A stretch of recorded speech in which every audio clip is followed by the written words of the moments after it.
అంటే ఇంటెలిజెంట్ అయితే వాడు చేసి తప్పించుకుంటాడు.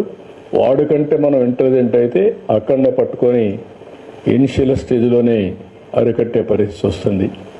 ఇది నేను ఇప్పుడు చెప్పడం కాదు, పోలీసులకి డీజీపీ గారు కూడా చాలాసార్లు మాట్లాడుతున్నాం.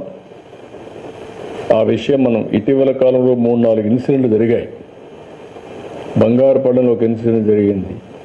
గుంటూరులో వాళ్ళ వెహికల్ కింద ఒక అతన్ని వేసి తొక్కించేసి వారుగా వారేసిపోతే తర్వాత అంబులెన్స్లో వీళ్ళు తీసుకుపోయి ప్రాణం కాపాడలేకపోతే మళ్ళీ వాళ్ళ బంధువులు పిలిపించి పోలీసులే అంబులెన్స్లో పెట్టి అంబులెన్స్ చంపేశారని చెప్పి నేరం మన మీద వేసే పరిస్థితికి వచ్చారు.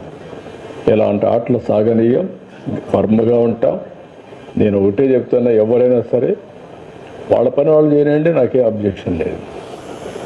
వాళ్ళ పని కాకుండా ఇష్టానుసారంగా చేసి ఈ ప్రభుత్వం అసమర్థత, చేతగాదు